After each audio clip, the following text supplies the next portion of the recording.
নগাঁও জিলা বিশেষ কাৰাগাৰত কয়দীৰ প্ৰতিবাদ কাৰাগাৰ অধীক্ষক ৰাজু চৌধুৰীৰ বিৰুদ্ধে প্ৰতিবাদ জেলৰ কয়দীলৈ ঘৰৰ পৰা অহা ধন আত্মসাৎ কৰাৰ অভিযোগ কয়দীৰ পৰিয়ালৰ পৰা ধন দাবী কৰা বুলি অভিযোগ চৌধুৰীৰ বিৰুদ্ধে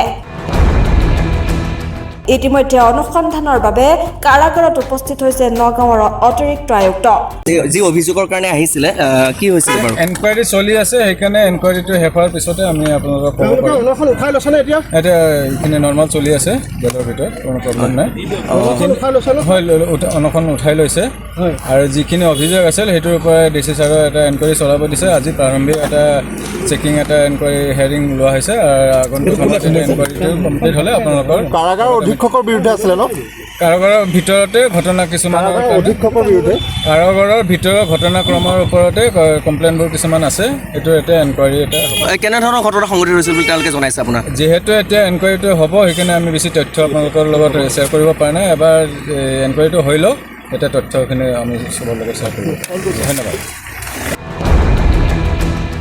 ঘটনাস্থলীত অতিৰিক্ত আয়ুক্ত উপস্থিত হোৱাৰ পাছতে প্ৰতিবাদ বন্ধ কৰে কয়দীয়ে ব্যুৰ' ৰিপৰ্ট এনালাইচিছ 24/7